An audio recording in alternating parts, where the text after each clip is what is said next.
Hello, welcome back to the reading of the poem of the Man God, written by Maria Valtorta, Volume 2.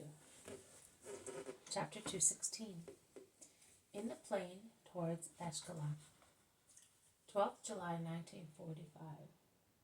The sun is blazing down on the countryside, and is scorching the ripe corn, drawing a scent from it, which reminds one of the smell of bread. There is a vague smell in the air, the smell of sunshine, of laundry, of crops, of summer. Because every season, I could say, every month, and even every hour of the day has its smell, as each place has its own, if one has sharp senses and a keen spirit of observation. The smell of a winter day with a biting cold wind is quite different from the mellow smell of a foggy winter day or of a snowy one.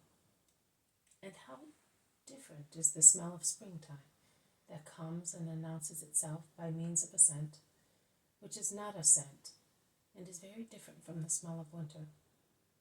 One gets up in the morning, and the air has a different smell, the first breath of springtime, and so forth, for the smell of orchards and blossom of gardens, of corn, down to the warm smell of vintage, and then, as an intermezzo, the smell of earth after a storm. And what about the hours? It would be foolish to say that the smell of dawn is like that of noon, or that the latter is like that of the evening or night. The first is fresh and virginal, the second is pleasant and jolly, the third is tired and saturated with all the smells exhaled by everything during the day. The last one, the night one, is calm and cozy, as if the earth were a huge cradle taking in its little ones to rest. And what about places? Oh, the smell of a seashore is so different at dawn and in the evening, at noon and at night, when the sea is stormy or calm. If the beach is pebbly or sandy, and the smell of seaweed, which appears after tides, and the sea seems to have opened its bowels to let us breathe the stench of its depths. That smell is so different from that of inland plains, which differs from that of hilly places, which is different from the smell of high mountains. Such is the infinity of the Creator, who impressed a sign of light, or color, or scent, or sound, or shape, or height, on each of the infinite things that he created. O infinite beauty of the universe, I now only see you through the visions and the remembrance of what I saw, loving God and praying him through his works, and the joy I felt watching them. How vast, mighty, inexhaustible, and ever fresh you are. You are never tired and never tire anyone. Nay, man is renewed watching you, O universe of my Lord. He becomes better and purer. He is elevated and he forgets. Oh, I wish I could always contemplate you and forget the inferior part of men, loving them in and for their souls and leading them to God. And so following Jesus, who is going with his apostles across this plain full of crops. I digress once again, allowing myself to be carried away by the joy of speaking of my God through his magnificent works. That is love too, because one praises what one loves in a person, or simply praises the person one loves. The same applies to creature and creator. Who loves him praises him, and the more one loves him, the more one praises him for himself and for his works. But I will now order my heart to be silent, and I will follow Jesus, not as a worshiper, but as a faithful chronicler. Jesus is walking through the fields.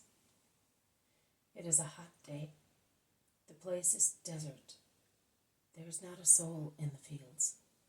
There are only ripe ears of corn and a few trees here and there. Sunshine, corn, birds, lizards, Green tufts of grass, which is still in the calm of the air, are the only things to be seen around Jesus. On one side of the main road, along which Jesus is walking, a dusty, dazzling ribbon between the fields undulating with corn, there is a little village, on the other side a farm. Nothing else. Everybody is hot and proceeds in silence.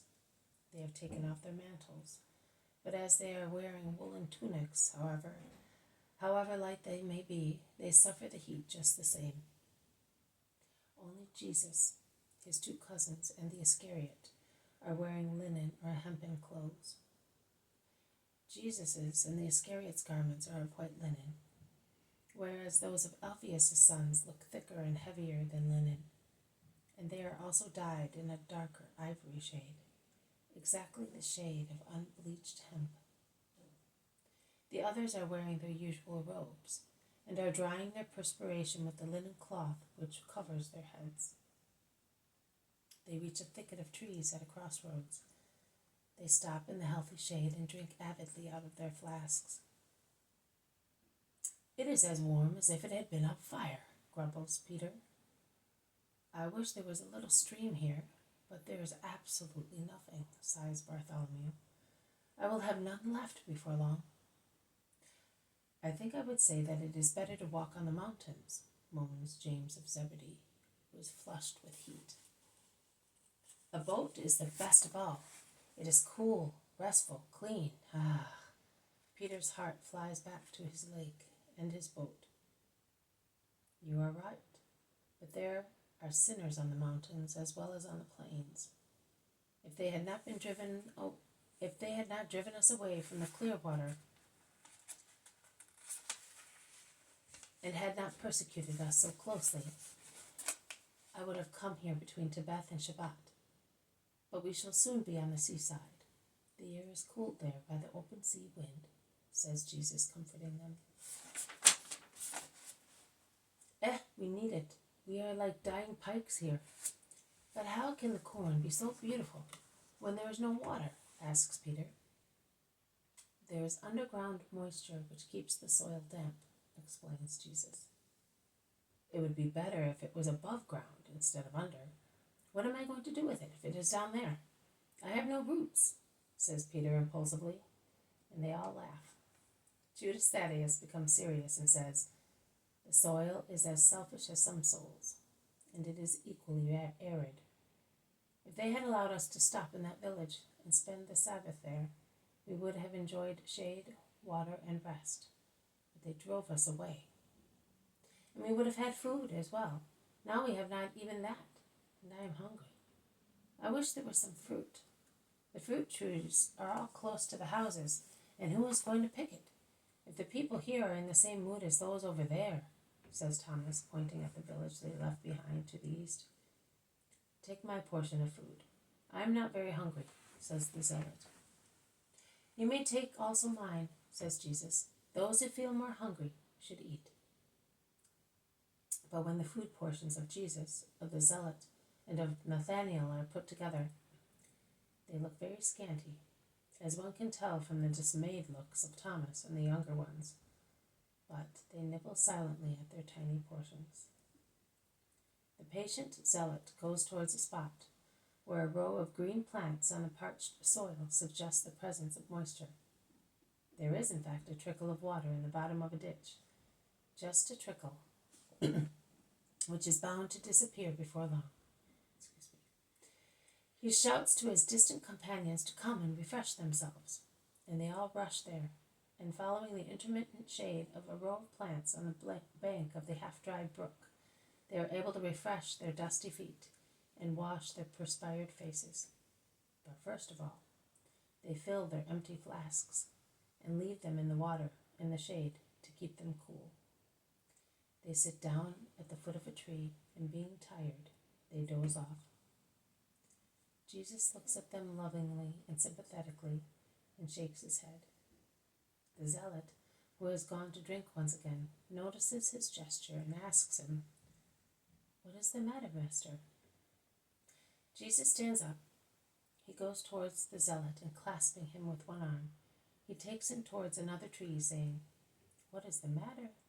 I grieve at your fatigue. If I were not sure of what I am doing to you, I could never set my mind at peace while causing you so much trouble." Trouble? No, master. It is a joy to us. Everything vanishes following you. We are happy, believe me. There is no regret. There is no... Be quiet, Simon. Humanity remonstrates also in good people. And from a human point of view, you are not wrong in remonstrating. I have taken you away from your homes, from your families, from your business, and you came thinking that it was going to be quite different to follow me. But your present remonstration, your internal protest will calm down one day, and you will then realize that it was good to go through fog and mud, through dust and dog days, persecuted, thirsty, without food, following a persecuted, hated, slandered master, and worse still. Everything will seem beautiful to you then, because your minds will be different, and you will see everything in a different light, and you will bless me for leading you along my difficult way. You are sad, master, and the world justifies your sadness. But we are no part of it. We are all happy. All? Are you sure? Are you of a different opinion? Yes, Simon, I am. You are always happy. You have understood. Many others have not. See those who are sleeping? Do you know how many thoughts they are turning over in their minds also while sleeping? And all those among the disciples? Do you think that they will be faithful until everything is accomplished? Look, let us play this old game that you certainly played when a boy, and Jesus picks a brown, fully ripe dandelion growing along among the stones. He raises it gently to his mouth, blows, and the dandelion dissolves into tiny umbrellas which wander in the air with their little tufts on top of the tiny handles. See?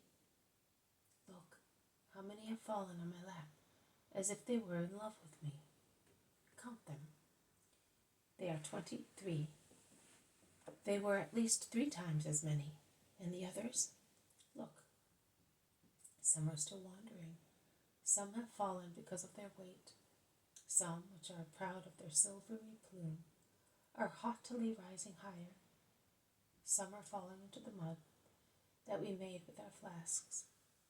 Only, look, of the 23 that were on my lap, 7 more have gone. That hornet flying by was enough to blow them away. What were they afraid of? Or by what were they allured? Were they afraid of its sting? Or were they allured by its beautiful black and gold hues? Or by its graceful appearance, its iridescent wings? They have gone, following a deceitful beauty. Simon, the same will happen to my disciples. Some will go because of their restlessness. Some because of their inconstancy, their pride, their dullness, their frivolity, their lust for filth. Some for fear. Some because of their foolishness. Do you think that in the crucial hour of my mission,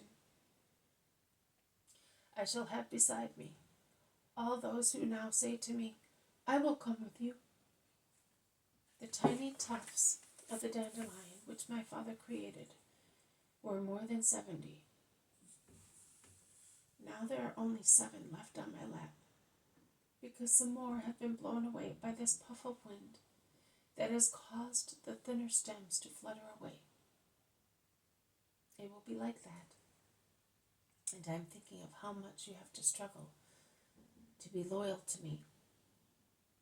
Come, Simon, let us go and look at those dragonflies dancing over the water, unless you prefer to have a rest. No, master, your words have grieved me.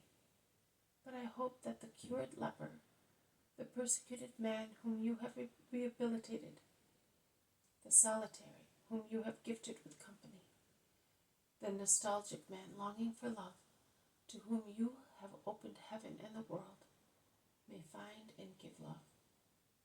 I hope that that man will not abandon you, Master. What do you think of Judas? Last year you wept with me because of him. Then, I do not know. Master, never mind those two dragonflies. Look at me. Listen to me. I would not say this to anybody. I would not tell my companions, my friends, but I will tell you. I am not successful in loving Judas. I must admit it. He rejects my desire to love him. He does not hold me in contempt. On the contrary, he is even too courtly with the old zealot, who he realizes is more skillful than the others in knowing men. But it is the way he behaves. Do you think he's sincere? Do you think he is sincere? Tell me. Jesus is silent for a few moments, as if he were enchanted by the two dragonflies that, resting on the surface of the water, form a tiny rainbow with their iridescent elytra. A precious rainbow, as it attracts a curious midge, which is swallowed by one of the voracious insects, which in turn is immediately snatched and devoured together with the midge by a toad or frog lying in wait. Jesus stands up, as he had almost lain down to see the little tragedies of nature, and says, "It is just like that. A dragonfly has strong jaws to feed on herbs and strong wings to catch gnats, and a frog has a large mouth to swallow dragonflies. Each has his own and makes use of it. Let us go, Simon. The others are waking up." "But you have not replied to me, Master." "You did not want to." "I did. My old wise man. Meditate, and you will find." And Jesus goes from the ditch towards his disciples, who are waking up and looking for him.